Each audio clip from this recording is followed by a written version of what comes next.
Welcome back, everyone, to our weekly discussion of the Haftara after our mini break for Bein Hazmanim. But in many ways, we're picking up exactly where we left off. We took a break during the Shiva de Nechemta, and we're returning during the Shiva de Nechemta. So, two introductory comments before we get into the Haftara. First of all, when he looks at the Haftara, it's 10 psukim. This is, I would like to say, the shortest Haftarah of the year, but it turns out there's one shorter. There's one that's 9 psukim. But it's really short.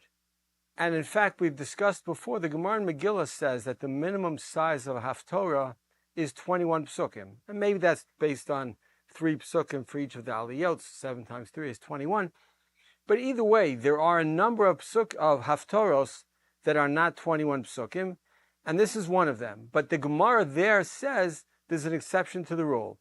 If Salik Inyana, if you have a self-contained unit that finishes in less than 21 psukim, so then the Haftarah can be less than 21 psukim. So it turns out Yeshayahu Nun Daled, which is where Haftarah from, our Haftarah must be a self-contained idea, and I think you'll see and you'll agree with me that it is. The second introductory comment has to do with the fact that when you look at a Haftarah, Roni Akara, it seems pretty familiar. And the truth is, it is familiar, and it should be familiar to us, because it's also the Haftarah for Parshat Noach. But interestingly, the Haftarah for Parshat Noach is it's not 10 psukim. It continues with Aniyas So'ara, which is the continuation in Yeshayahu, right? But for this week's parsha, we don't read the continuation. And it's interesting that we do read the pasuk of Ki Mei Noach Zot, which presumably is what ties it to Parshat Noach.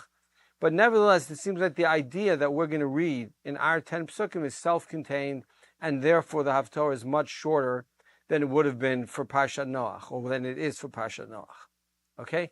But what does this have to do with Parshat Ki Tetze? So as we already know, the answer is nothing. And if it has something to do with Parshat Ki Tetze, it's a complete coincidence. Because Haftarot are not really set up based on the Parshiot. This is an idea that we've discussed before, right?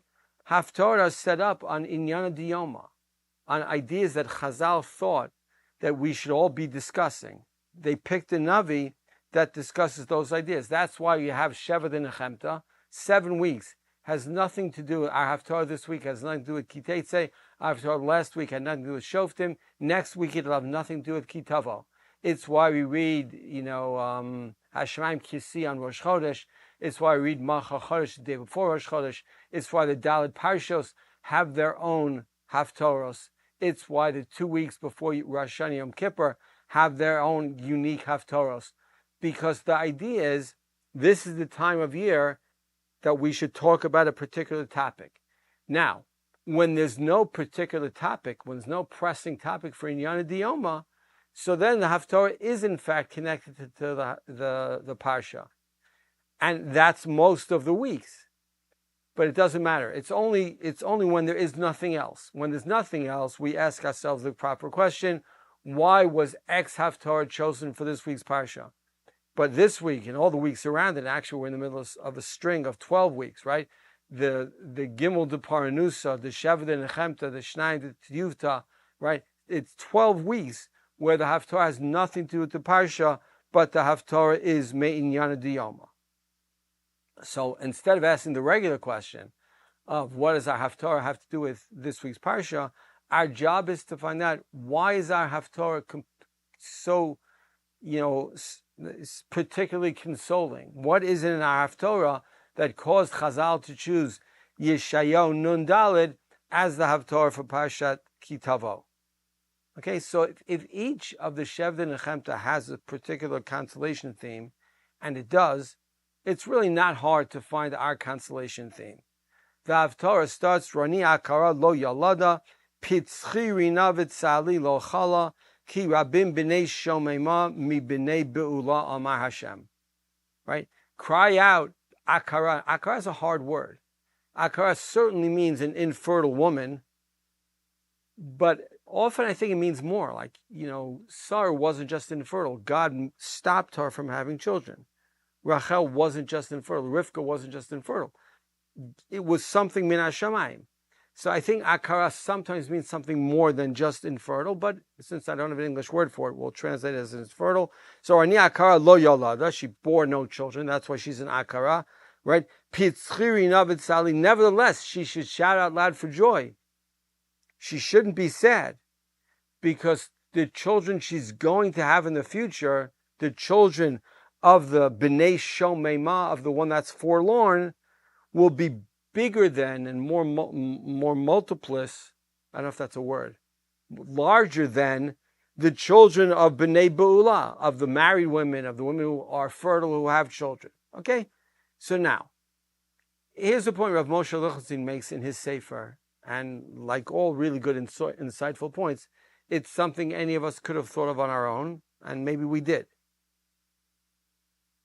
There are two, when you send someone into Galut, as we've been sent into Galut, as Bnei Yisrael have been sent into Galut in these Parshiot, right? There are two sad parts to that.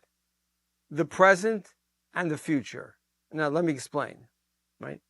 There are situations when terrible things happen, and they're crushing right now. We're really suffering, right? We want to know when it's going to end, but we don't know. But if we have full confidence that it's going to come to an end at a certain point, sometimes we can survive things that would otherwise be crushing to us. Sometimes we could survive things that would otherwise really put an end to our lives.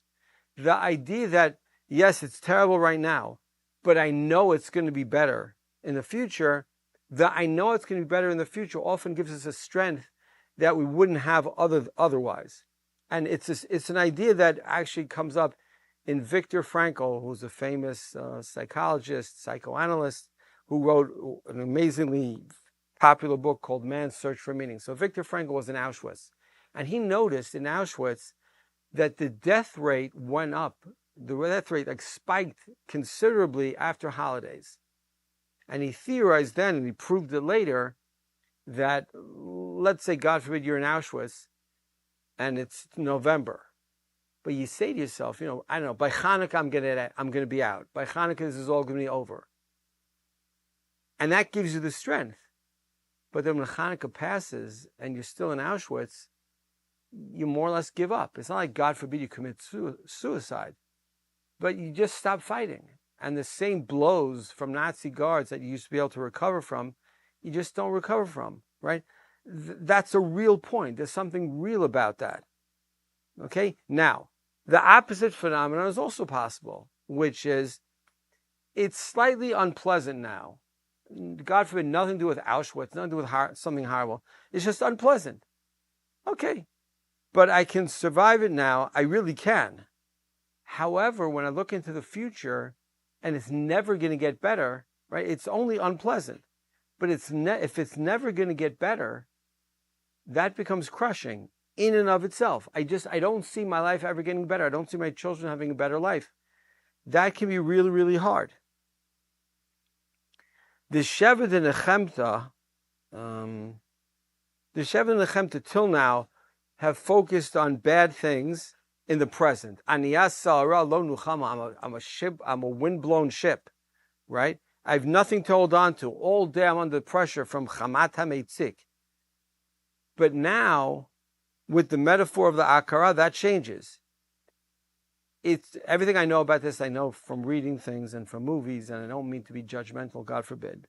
It's difficult to be a barren woman. It's difficult to be the husband of a barren woman, or to be, if it's your fault, right? There's no question about it. But the real pain of a childless couple is that it's not going to change. The real pain is that the pain that I feel today is going to be the pain that I feel in 5 years from now and in 10 years from now. I'm never going to have any children. There's no hope. There's no reason to hope. That's a big deal. If you told an Akara, don't worry, in 10 years you're going to have children, it would change everything, right? It wouldn't make it great now. It's still difficult now. But it would definitely mean that people would get there. It's difficult right now, but if I know that it's going to get better, if I see the light at the end of the tunnel, then I can be excited. Okay? People in general, and Jews in particular, are focused on the future. We want to know if we're going to leave something behind. And that's important to us. When Avram Avinu says to HaKadosh Baruch Hu, Avram Avinu wasn't just Avram Avinu, he was the first Jew.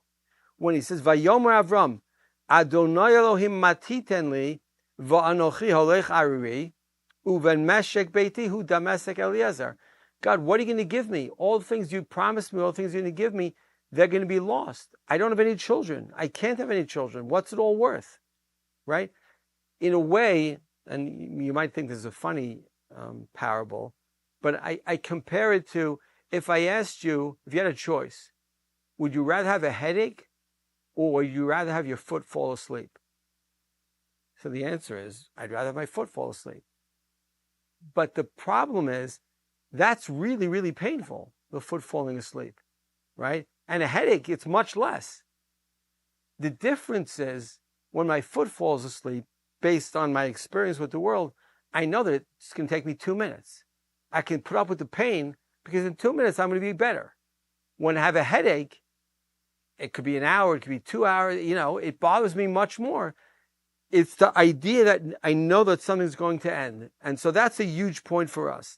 And when Yeshayahu chooses to use the metaphor of the Akara, that's exactly the point he's making. The second pasuk, Harchivi makom halech v'yuriyot mishknotach yatu al tachsochi ha'arichi meitarach v'teidotach chazeki. Right? Build a nursery, enlarge your house. It's time to you're going to have children. Right? Extend the tents. Al tachsochi. Don't skimp. Do the renovation of your house. Buy the things that you're going to need because you're going to have kids. Buy it for real. Do it for real. Start building a nursery, right? That's the feeling we're supposed to have as we read the Haftara. That's the nimshal. God tells us, yes, it's bad now, but Nishayo says, you're Roni Akara lo yalada. You're an Akara, but it's going to happen. Harchivim makom alech. You're going to have children, and therefore you should be happy. Now, that's the major point of the Haftara, and that's certainly the major point that I wanted to make. But it's interesting. If you skip to the end of the Haftara, we read psukim that are both beautiful, but they make us worry a tiny bit. Right? You go to Pasuk Zayin, says the Navi, B'rega katon azavtich, u'v'rachamim gidolim akabetzech. B'shetzef ketzef histarti fanai rega mimech, u'v'cheser olam richamtich amar golech Hashem. So on the one hand, these are beautiful psukim. They really are. And they're moving psukim. But they raise an issue, right? I forsook you for a little bit, but, for a moment I left you behind. But with vast love, I'm going to bring you back. Yes, there was a moment that I was angry at you. I turned my face away from you. But I'm going to bring you back with everlasting kindness. Right? So it's a beautiful pasuk. So why would I worry about it? Well, because the fear is that how do I know that God won't do it again? How do I know when Yeshayahu says, okay, until the next time I sin, until the next time God gets angry at me, how do I know that's not going to happen? So here we come to the most interesting part and the last part of our Haftara.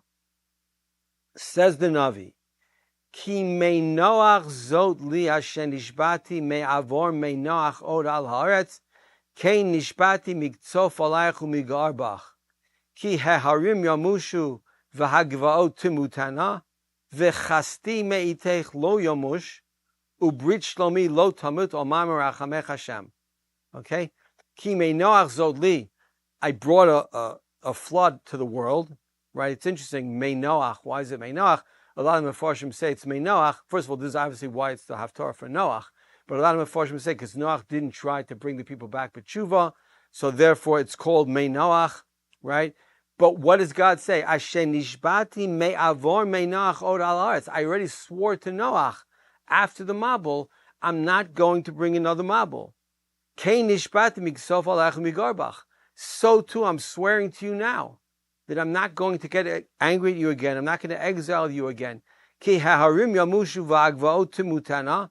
The mountains may move, right? The hills may be shaken, There are things that's going to happen. However, v'chasti me'itech lo yamush. But my loyalty to you will not be moved. Ubrit shlomi lo tamut. And my covenant of friendship with you will not be shaken. Amar merachamech Hashem, says HaKadosh Baruch Hu, who loves us.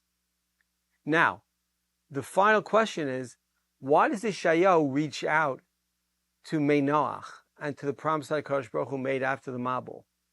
Right? When Moshe Rabbeinu, when we sinned at Chet HaEgel, and even when we sinned with Chet HaMeraglim, Moshe reaches back to Brit Avot.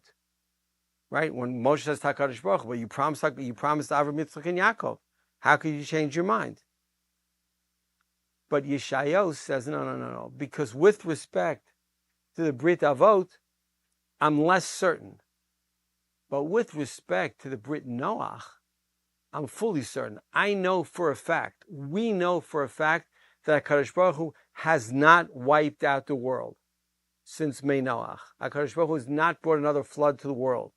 And when Yeshayahu wants to comfort us, he wants us to be sure. So he's not going to mention a covenant. Yes, HaKadosh Baruch Hu gave us Eretz Yisrael, it's true. And yes, HaKadosh Baruch Hu promised us many, many things. And of course, HaKadosh Baruch Hu is going to keep his word. But it's not a steady line. Once we get sent into Galus, we breached our part of the covenant. And HaKadosh Baruch Hu, Kiviyachol, breached his part of the covenant. But with respect to the Mabul, when Yeshayahu says, but remember, Noach, right? That's almost a unilateral promise. HaKadosh Baruch Hu says, I'm not going to do it anymore. He doesn't really ask for anything from us because we didn't exist. It was just Noach and his family at the time. There were no Jews. There was no chance that we could uphold the covenant or violate the covenant. And so when Yeshayahu gets to the part that matters most, which is he says to us, HaKadosh Baruch Hu is promising us we're going to have children and the exile is going to end, and we should trust him. Why should we trust him? Because just like he promised Noach not to bring another Mabul, so too he's promising us. And that's a promise that as we listen to the Haftara on Shabbos, we should take seriously and take personally and feel a sense of redemption and feel a sense of HaKadosh Baruch Hu's love for us, maybe in a way that we don't normally do during the Haftara. Yashikach, Shabbat Shalom, and God willing, I'll see you next week.